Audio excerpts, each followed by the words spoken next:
मित्रांनो, आपण माढा तालुक्यामध्ये कुर्डवाडी टेंभुर्णी रोडवर आहे. शिना माढा जे उपसा सिंचनचं काम झालं आस्तरीकरणाचं, त्या कामाची क्वालिटी बघा.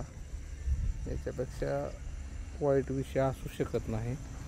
इथं पूर्ण जी शेती आहे सगळी, त्याला पाणी लागतंय आणि ती पाणी ह्याच्यामुळं लागणार नव्हतं, कारण आस्तरीकरण झालं तर पर्क्युलेशन इथलं ह्या एरियातलं कमी झालं असतं.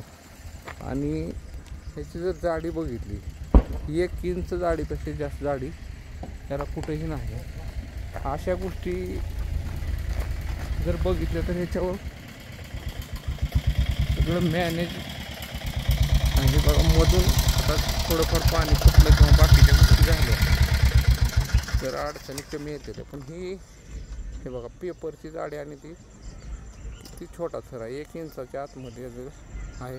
तर असं नाही की बाबा पूर्ण कॅनॉल वरून पाणी आलं आहे त्याच्यामुळं फुटू शकतं. ही मधून पण निघून गेलं पाण्याच्या फ्लोनं. प्रचंड निकृष्ट दर्जाचं काम आहे.